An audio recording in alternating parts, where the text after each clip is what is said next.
Very good morning student.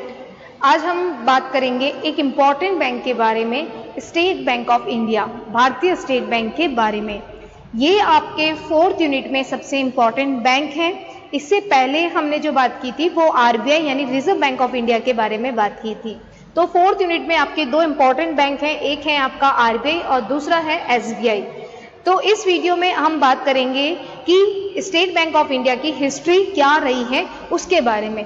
तो चलिए हम लोग स्टार्ट करते हैं स्टेट बैंक ऑफ इंडिया की हिस्ट्री के बारे में। बात करते हैं 18th सेंचुरी से पहले यानी 18वीं शताब्दी से पहले हमारे यहाँ पे कह सकते हैं कि कैसे पैसों का अरेंजमेंट किया जाता था उसके बारे में। तो देखिए, सबसे पहले अगर हम बात करें, यहाँ पे हम लिख सकते हैं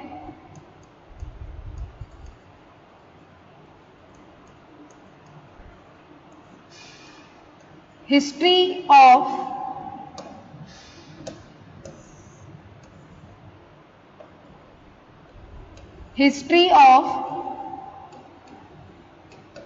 एसबीआई।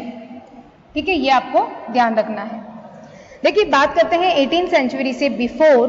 तो वहां पे उस समय कौन था, हमारे जो भी कह सकते हैं पैसों का अरेंजमेंट हम कहाँ कैसे करते थे, तो मनी लैंडर्स थे। ठीक है, मनी लेंडर्स का मतलब क्या हो गया, जो साहूकार वगैरह होते हैं, साहूकारों के पास से जाके पैसा लिया जाता था। या फिर हम कह सकते हैं इंडिजीनियस का मतलब हो गया आपके जो स्वदेशी होते हैं, या फिर जो कह सकते हैं देश की जो नॉर्मल छोटी छोटी बैंक होती है उसके बारे में। तो इंडिजीनियस बैंकर,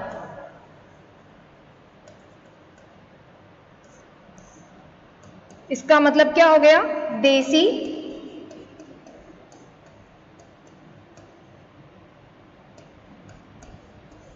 बैंकरों से। ठीक है, तो वहां से ये लोग पैसा लेते थे, यानी कि मनी लैंडर हो गया या आपका, तो मनी लैंडर या हम कह सकते हैं इंडिजीनियस बैंकर, जो कि 18th सेंचुरी से पहले की बात करते हैं। बात करते हैं हम लोग 18th। देखिए, अगर हम 18th सेंचुरी की आफ्टर की बात करते हैं या 18वीं शताब्दी के पास की ही बात करते हैं, तो वहां पे एजेंसी हाउसेस बनाए गए हैं पैसा अरेंजमेंट करने के लिए। किसका क्या बनाया गया, आपको ध्यान रखना है, ये पूरी हिस्ट्री है एजेंसी हाउसेस। देखिए, सबसे पहले भारत में अगर हम देखें कि इतिहास में, तो मनी लैंडर थे और देसी बैंकर ही पैसा प्रोवाइड करते थे। लेकिन ये लोग अनसक्सेस क्यों रहे, क्योंकि इन्हें ब्रिटिश गवर्नमेंट का कोई भी सिस्टम पता नहीं था, इन्हें इंग्लिश लैंग्वेज का पता नहीं था, और इन्हें ये नहीं पता था कि कैसे पैसे का फंड कैसे हमें यूज करना है और मॉडर्न बैंकिंग कैसे करनी है, इनके बारे में इनको नॉलेज नहीं था, इसीलिए ये फेल हो गए। बात करते हैं सेकंड हम लोग स्टेप की, तो 18th सेंचुरी की बात करते हैं, 18वीं शताब्दी। उस समय एजेंसी हाउसेस बनाए गए और उसी के माध्यम से ये कार्य किया गया। इसके बाद में अगर हम बात करें कि 18th सेंचुरी के मिड ऑफ टाइम पीरियड की, तो मिड ऑफ टाइम पीरियड मतलब यानी कि 18 जो सेंचुरी थी उस समय तो आपने देखा कि एजेंसी हाउसेस बनाए गए, बट वो भी कह सकते हैं अनसक्सेस रहे हमारे इंडिया में, क्योंकि ब्रिटिश गवर्नमेंट की आप कह सकते हैं कुछ ऐसे रूल्स और रेगुलेशन थे कि इस एजेंसी हाउसेस ने क्या किया, बहुत ज़्यादा इंपॉर्टेंट रोल नहीं निभाया, इनके कंट्रोल में नहीं था मैनेजमेंट, तो ये सक्सेस नहीं हो पाए। साथ ही साथ बहुत ज़्यादा सट्टे की प्रवृत्ति उत्पन्न हो गई, किसमें, एजेंसी हाउसेस में। उसके बाद में 18th सेंचुरी के हम अगर मिड की बात करें या कह सकते हैं 19 जो सेंचुरी है उसके स्टार्टिंग की, उस समय हमारे कह सकते हैं सबसे ज्यादा जो ब्रिटिश गवर्नमेंट होता है यानी कि ईस्ट इंडिया कंपनी, उसका एंटर हो गया था ईस्ट इंडिया कंपनी। लेकिन अगर इसकी भी बात करें कि 18th सेंचुरी के मिड की या फिर 19th सेंचुरी के स्टार्टिंग में, तो वहाँ पे ईस्ट इंडिया कंपनी जो कि आ गई थी और उनका भी कॉमर्शियल सेक्टर में बहुत ज़्यादा कह सकते हैं मोनोपोली होने लगी। यानी कि जो ये ईस्ट इंडिया कंपनी भी अनसक्सेस रही, ठीक है, साथ ही आपके एजेंसी हाउसेस भी अनसक्सेस रहे और वहाँ पे हमें एक नीड थी बहुत बड़े बैंक की कि एक ऐसी बैंक एस्टेब्लिश की जाए जो कि बहुत अच्छे रोल कर पाए। तो वहां पे हम कह सकते हैं, यानी स्टार्ट था हमारा 19th सेंचुरी। उस समय हम कह सकते हैं कि बहुत ही बड़ा एक इंपॉर्टेंट रोल हुआ और वो क्या हुआ कि यहाँ पे 3 बड़ी प्रेसिडेंसी बैंकों को एस्टैब्लिश किया गया। यानी कि गवर्नमेंट और स्टेट बैंक के सपोर्ट के लिए 3 बड़ी बैंकों को एस्टैब्लिश किया गया और उनके नाम देखिए आप लोग। फर्स्ट है आपका 2 जून 1806 में bank of Kolkata, bank of Kolkata, bank of Kolkata को पहले क्या कहते थे, बैंक ऑफ कलकत्ता। तो ये आपको ध्यान रखना है, ठीक है। उसके बाद में इस बैंक को एस्टैब्लिश किया गया। फिर 15 अप्रैल 1840 को स्टार्ट किया गया एक नया bank, bank of Bombay, not Mumbai, क्या कहेंगे उसे, बंबई। उसके बाद में एक तीसरी बैंक और बड़ी एस्टैब्लिश की गई 1 जुलाई 1843 में, bank of Madras, bank of Madras. ये आपको ध्यान रखना है, क्लियर है। यानी कि 3 बड़ी बैंकों को एस्टैब्लिश किया गया। कब, जब हम कह सकते हैं ईस्ट इंडिया कंपनी स्टार्टिंग में कब आई थी, स्टार्ट था 19th सेंचुरी यानी कि 19वीं शताब्दी का। तो ये स्टेप बाय स्टेप आपको याद रखना है। फर्स्ट मनी लैंडर और आप कह सकते हैं इंडिजेनियस बैंकर थे, देसी साहूकार थे। फिर जैसे ही 18th सेंचुरी की बात करते हैं, एक एजेंसी हाउसेस बनाए गए, लेकिन इनका भी कंट्रोल मैनेजमेंट बेटर नहीं था। उसके बाद में 18th सेंचुरी के मिड कह सकते हैं 19th सेंचुरी तक ईस्ट इंडिया कंपनी आई, लेकिन उनका भी आप कह सकते हैं इतना इंपॉर्टेंट नहीं था, बहुत ज़्यादा मोनोपोली होने की वजह से वो अपने कह सकते काम की वजह से नहीं चल पाई। बात करते हैं स्टार्ट ऑफ 19th सेंचुरी। 3 बड़ी बड़ी बैंकों को एस्टैब्लिश किया गया, प्रेसिडेंसी बैंकों का। 2 जून 1806 में बैंक ऑफ कलकत्ता, 15 अप्रैल 1840 में बैंक ऑफ बम्बई और 1 जुलाई 1843 में बैंक ऑफ मद्रास। ध्यान रखिएगा, पहले इसे जिसे हम कोलकाता कहते हैं उसे पहले क्या कहा जाता था, कलकत्ता। ये जो चेंजेस आया है ये 2001 में इसका नाम चेंज किया गया, ठीक है। उसी तरह से जिसे हम मुंबई के नाम से जानते हैं उसे पहले बंबई कहते थे और ये इसका नाम चेंज हुआ है 1995 में।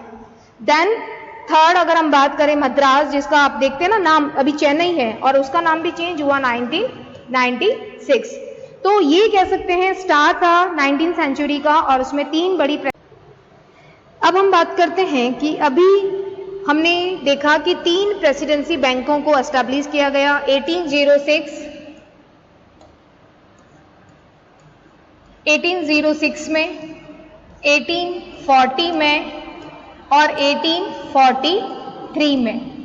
इन तीनों बैंकों को कह सकते हैं मर्ज करके, यानी कि इन तीनों प्रेसिडेंसी बैंकों का बहुत ज़्यादा डीमेरिट्स थी उनके कार्य प्रणाली में, उनके फंक्शन में, इसीलिए इन तीनों बैंकों को एस्टैब्लिश करके एक बैंक बनाई गई और उस बैंक का नाम था इंपीरियल बैंक। क्या नाम है, इंपीरियल बैंक, ये बनाई गई, ठीक है, इंपीरियल बैंक ऑफ इंडिया। ठीक है, तो ये बैंक बनाई गई। इसे तीनों को मर्ज करने के बाद, यानी कह सकते हैं इंटीग्रेट कर कर इन तीनों को मिलाकर एक बैंक बनाई गई जिसका नाम था इंपीरियल बैंक ऑफ इंडिया। आपको पहले वाली हिस्ट्री ध्यान रखनी है, 18th सेंचुरी, 19th सेंचुरी, यानी कि 19वीं शताब्दी में क्या हुआ, और उसके बाद प्रेसिडेंसी बैंकों का एस्टैब्लिश हुआ, लेकिन इनकी कार्य प्रणाली सही नहीं थी, इसीलिए इन तीनों बैंकों को मर्ज कर दिया गया और इसके जगह एक नई बैंक बनाई गई इंपीरियल बैंक ऑफ इंडिया की। ठीक है, तो ये एक बैंक एस्टैब्लिश हो गई। बात करते हैं इस बैंक के बारे में। सबसे पहले बात करते हैं कि इंपीरियल बैंक ऑफ इंडिया का एस्टैब्लिशमेंट कब हुआ। ठीक है,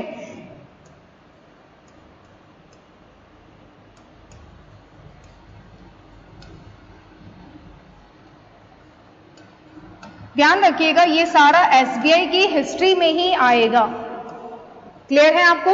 इंपीरियल बैंक ऑफ इंडिया यानी कि भारत की जो इंपीरियल बैंक थी उसके बारे में।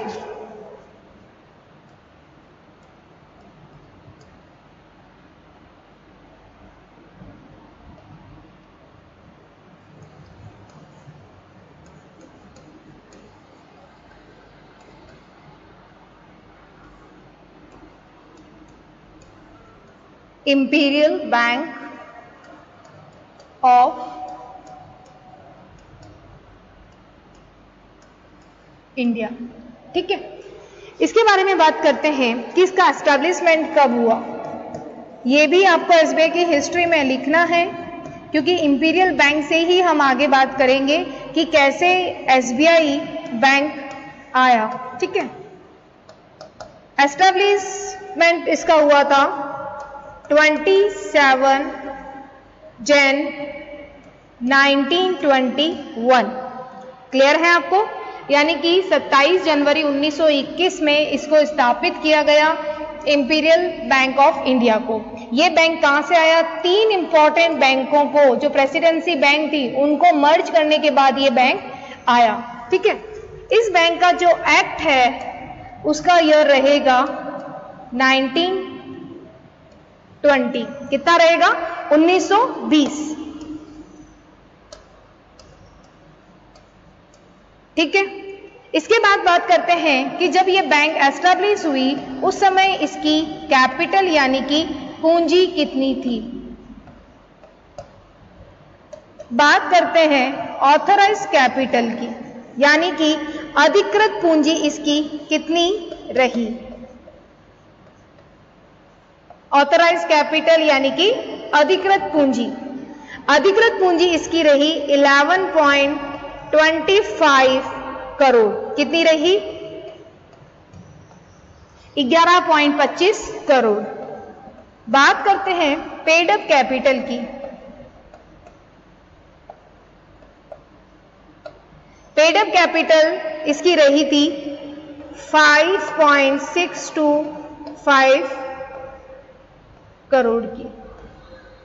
ठीक है, तो इंपीरियल बैंक के बारे में बात कर रहे हैं। 27 जनवरी 1921 को स्थापित हुआ, एक्ट 1920 था और ये उनकी कैपिटल थी। बाद में बात करते हैं कि इसमें 3 क्षेत्र बनाए गए, 3 एरिया बनाए बैंक को चलाने के लिए, या कह सकते हैं लोकल बोर्ड बनाया गया। क्या बनाया गया? लोकल बोर्ड की स्थापना की गई। ठीक है, स्थानीय मंडल, यानी इसे क्या कह सकते हैं हम लोग? स्थानीय मंडल। स्थानीय मंडल इसके बनाए गए बंबई, कोलकाता और मद्रास। कलकत्ता में बनाया गया, बंबई में बनाया गया स्थानीय बोर्ड, और तीसरा बनाया गया मद्रास में। तो ये 3 लोकल बोर्ड इसमें बनाए गए। क्लियर है आपको? 3 बोर्ड के बाद में इसका जो मैनेजमेंट है वो कह सकते हैं, यानी कि जो प्रबंधकीय क्रिया है वो कौन करता है, यानी इसका मैनेजमेंट किसके तहत किया जाता है? प्रबंध। तो ध्यान रखिएगा, इसमें एक मैनेजिंग डायरेक्टर होता था, जो हेड था, मैनेजिंग डायरेक्टर। ठीक है, और उसके साथ में एक था deputy managing director, deputy managing director. Clear है? तो ये इसके लोकल बोर्ड बनाए गए बैंक को अच्छे से चलाने के लिए, स्थानीय मंडल जिसे कह सकते हैं, और इसका प्रबंध व्यवस्था जो कह सकते हैं मैनेजिंग डायरेक्टर और डिप्टी डायरेक्टर के द्वारा किया जाता था। ठीक है, इनका जो आप कह सकते हैं केंद्रीय मंडल में 5 वर्ष से चुने जाते थे, ये 5 ईयर से चुने जाते थे, इलेक्ट आप कह सकते हैं। ठीक है, बात करते हैं इसके इंपॉर्टेंट कि इसका फंक्शन कैसे रहा। इंपीरियल बैंक जब एस्टैब्लिश हुआ तो बहुत ज्यादा कह सकते हैं रिसेशन टाइम पीरियड था, मंदी थी, बैंक बहुत ज्यादा प्रॉब्लम फेस कर रहे थे, तभी इस बैंक का एस्टैब्लिश हुआ और इस बैंक ने बहुत ज्यादा रूरल सेक्टर में आप कह सकते हैं लोन प्रोवाइड किए गए और बहुत ज्यादा सपोर्ट किया। इस इंपीरियल बैंक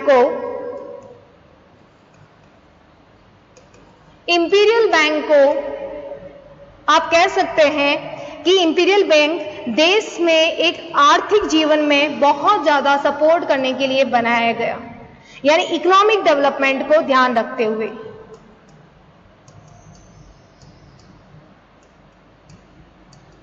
आर्थिक विकास करने के लिए सभी ने मतलब कह सकते हैं उस समय ऐसा था कि इसे कह सकते हैं या ये केंद्रीय बैंक के रूप में भी कार्य कर रहा था, यही एक व्यापारिक बैंक यानी कॉमर्शियल बैंक के रूप में भी कार्य कर रहा था इंपीरियल बैंक, यानी कि जो इंडस्ट्रियल एरिया होते हैं, जो कृषि है, उनको लोन प्रोवाइड करना। साथ ही साथ ये एक सरकारी बैंक था। सरकारी बैंक का मतलब हो गया गवर्नमेंट बैंक, और ये गवर्नमेंट के जितने भी लेन देन होते थे वो सारे के सारे इसको हैंडल कर रहा था, क्योंकि उस समय आप कह सकते हैं कि सेंट्रल बैंक एस्टैब्लिश नहीं हुआ था। हम आरबीआई की बात नहीं करेंगे अभी, क्योंकि बात चल रही है इंपीरियल बैंक 1927 के टाइम पीरियड की। ठीक है, ये सारे फंक्शन कंप्लीट कर रहा था, केंद्रीय बैंक के रूप में भी, व्यापारिक बैंक के रूप में भी, और आप कह सकते हैं गवर्नमेंट बैंक के रूप में भी। लेकिन फिर भी इस बैंक ने जितना फंक्शन किया, फिर भी कुछ ना कुछ आप कह सकते हैं डीमेरिट्स इस बैंक में आई, यानी आप कह सकते हैं दोष देखे गए इस बैंक के। क्या दोष थे? ध्यान रखिएगा, एक कमेटी बनाई गई, रूरल बैंकिंग इंक्वायरी कमेटी। क्या किसने दोष देखा इंपीरियल बैंक का? Rural banking inquiry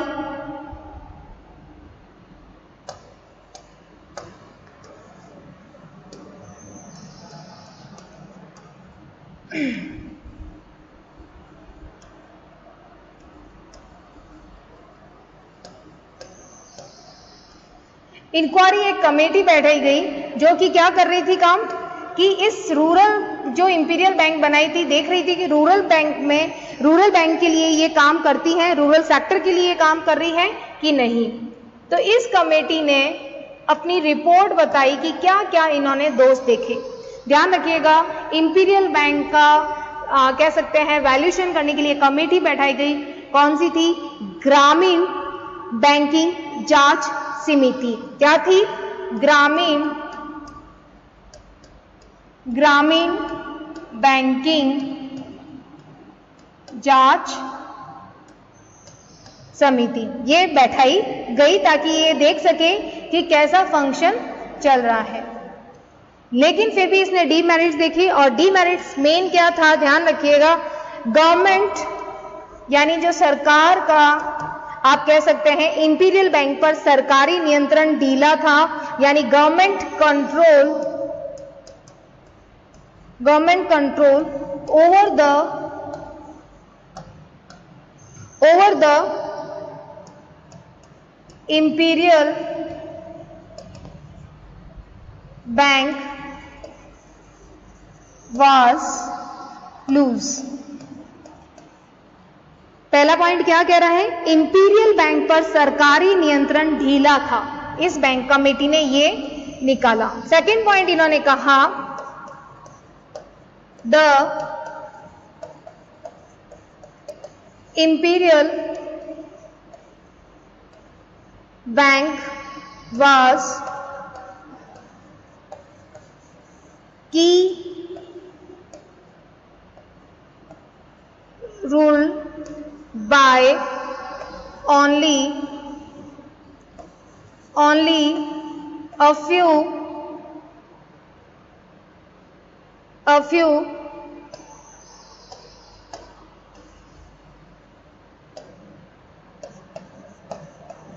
key persons। क्या कह रहा है सेकेंड पॉइंट कि इंपीरियल बैंक पर कुछ प्रमुख व्यक्तियों का ही आधिपत्य था।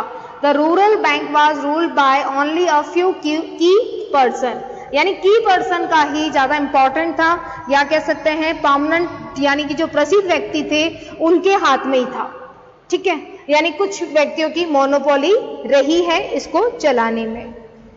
सेकंड हम कह सकते हैं कि इसमें भारत का कोई स्थान नहीं था, यानी कि इंडियंस नहीं थे, अधिकांश सारे के सारे फॉरेनर्स थे।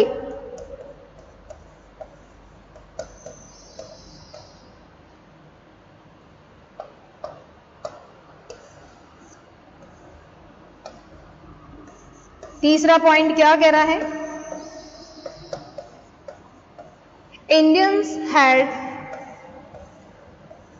Indians had no place in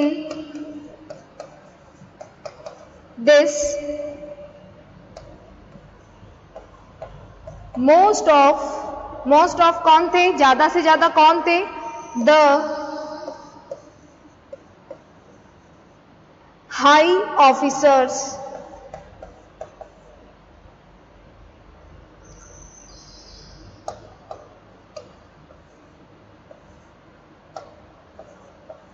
कौन से ज्यादा से ज्यादा सारे के सारे हाई ऑफिसर्स जो थे वही इसमें थे, और वो सारे के सारे हाई ऑफिसर्स कौन से थे? विदेशी। ये आपको ध्यान रखना है।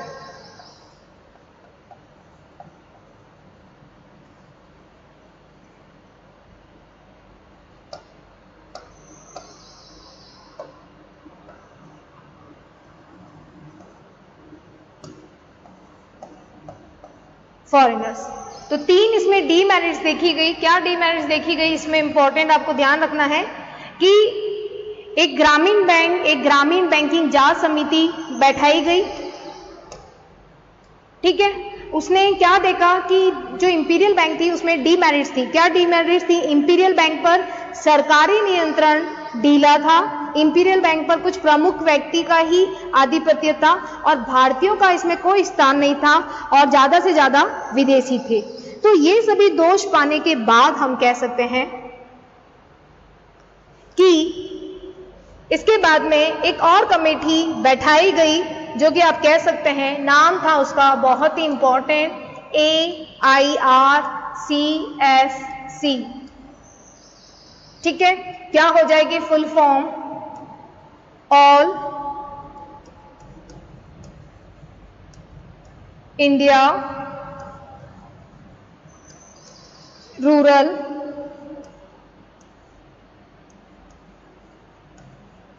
क्रेडिट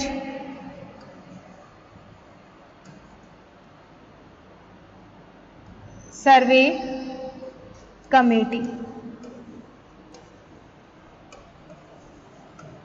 तो ये कमेटी बैठाई गई। ठीक है, ये कमेटी बैठाई गई 1951 में। इसने भी अपनी एक रिपोर्ट दी, और उस रिपोर्ट में लिखा कि इंपीरियल बैंक का जो कार्य है वो सही नहीं है, देश की ग्रामीण शाखा, या कह सकते हैं जो ग्रामीण रूरल शाखा थी, उनमें सही कार्य नहीं कर रहा है, और यहाँ पे जो मोस्ट ऑफ भारत में जो ग्रामीण क्षेत्र हैं वहाँ पे अभी तक एग्रीकल्चर को सपोर्ट नहीं दिया गया। तो इसी इंपीरियल बैंक का नेशनलाइजेशन कर दिया गया। किसका कर दिया गया? इंपीरियल बैंक का। इंपीरियल बैंक को नेशनलाइज्ड करने के बाद, यानी नेशनलाइजेशन किया गया, और वो किया गया 1 जुलाई 1955 में। और ये बैंक बन गई एक, जब इसका राष्ट्रीयकरण किया गया तब इसी बैंक का नाम चेंज करके नाम दिया गया SBI, state bank of India.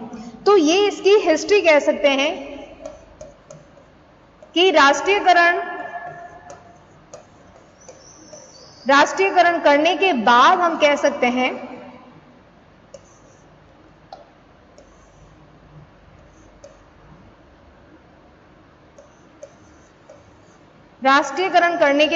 कह सकते हैं कि इंपीरियल बैंक का नाम किसमें चेंज कर दिया, SBI में। तो ये हमने देखी SBI की हिस्ट्री। नेक्स्ट वीडियो में हम देखेंगे कि भारतीय बैंक स्थापित होने के बाद क्या क्या इसके इंपॉर्टेंट फंक्शन रहे।